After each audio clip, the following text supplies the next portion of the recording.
Ladies and gentlemen, I will try to make things not too long. I understand we're a little bit back on time. Just a small background. I'm from an old Bavarian family. Our family was running the country as kings and dukes for 738 years, which is record of ruling in Europe. And I think this is a pretty good example on sustainability.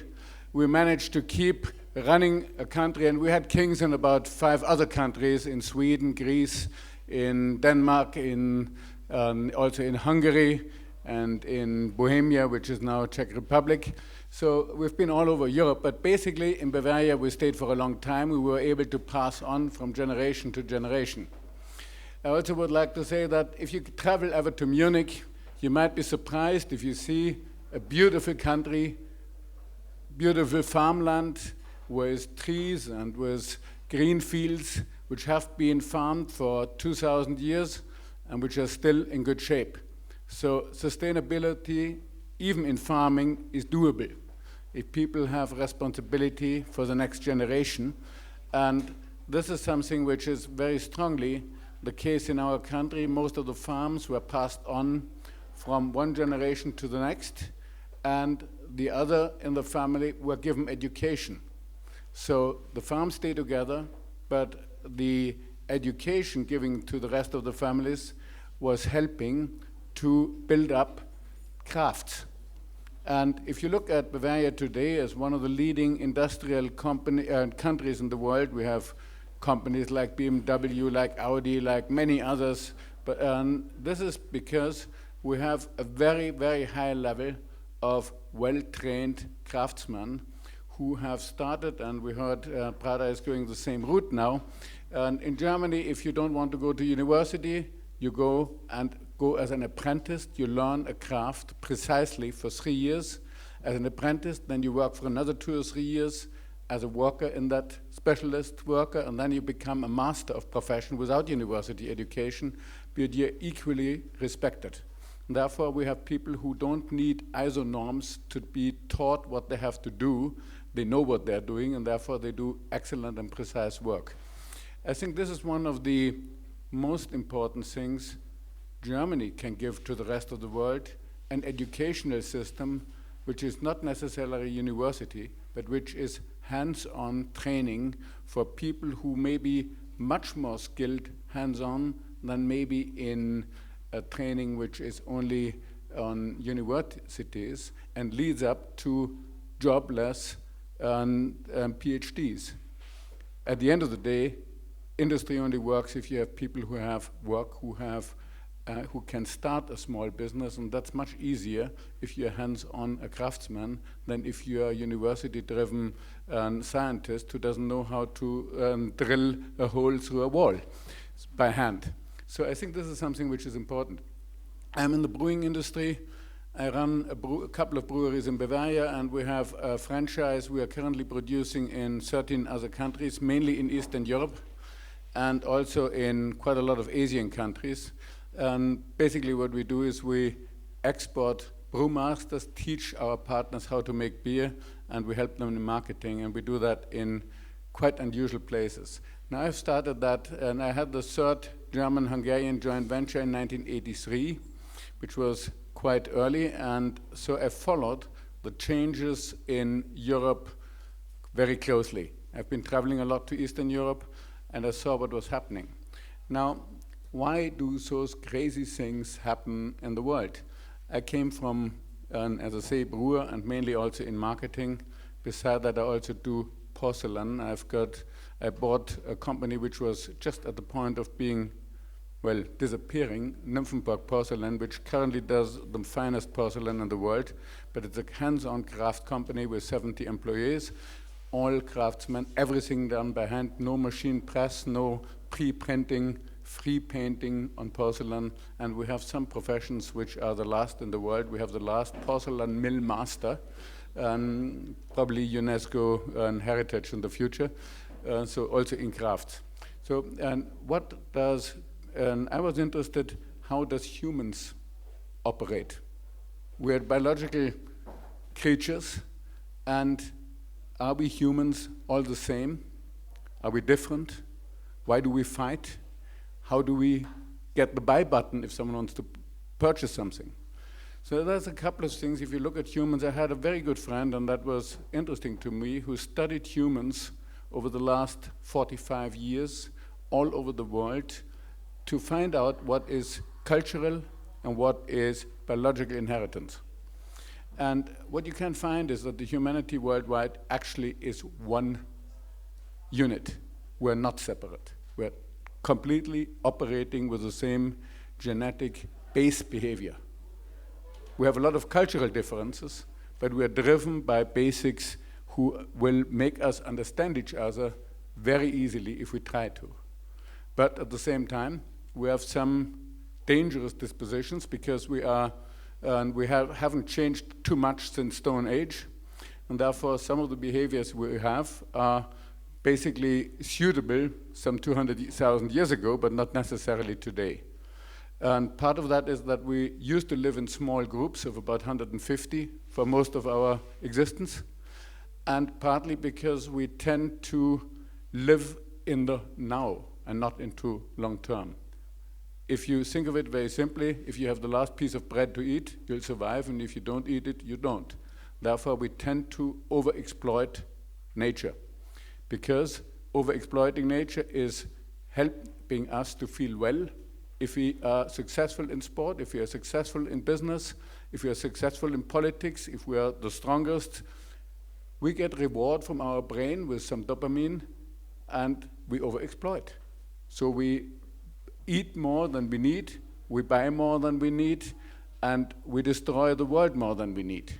So what we need to do is take our brain in our hands, think about it, and work with cultural work against it to make us realize what we are doing wrong, because we are sufficiently intelligent to realize what we are doing, and if we know what we are doing, we can work against it. We can work against our disposition that works quite well. Very much the same as if you have confrontations. Humans in general are friendly creatures. We are looking at the family. We defend our families, but in general we feel pain for other people. We feel sorry for other people, and we want to be friendly. But at the same time, we are always a little bit suspicious.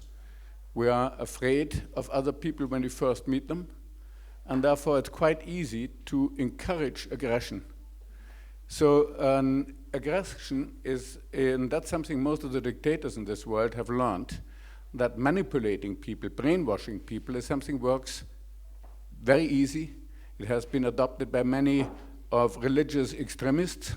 It has been worked on by most of the dictators, and they're normally appealing to a situation where we are the humans and the others are not, because they look different, because they have a different religion, because they are living in a different valley.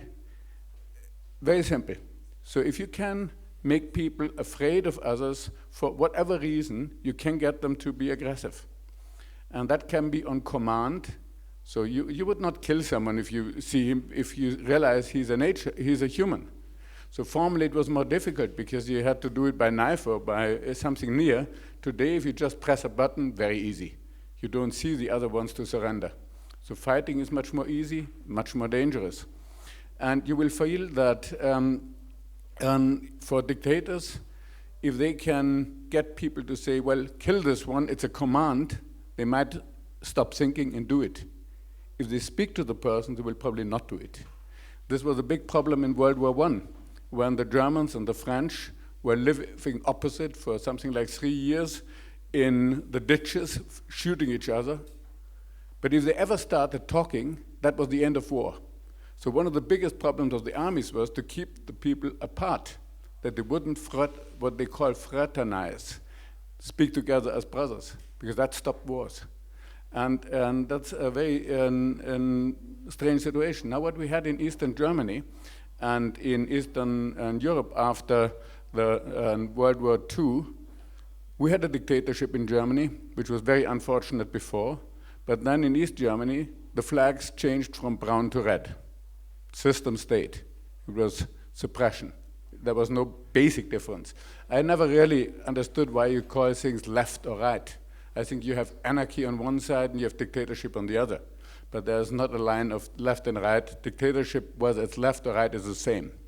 So what they had is the same thing. They changed. They even had the same guards taking care on the prisoner camps, and very easy, because if they did something wrong before, they were much easier to keep under control. They were afraid of going in the camp themselves. So the system stayed the same.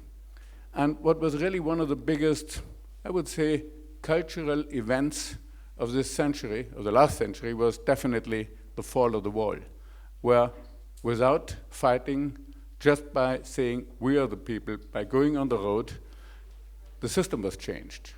But there was something which was remarkable about it. The remarkable thing was that because it was such a big movement, and it was something where information went around everywhere, nobody was aggressive, all the people who were in control, in police, in military, felt part of it, part of the movement.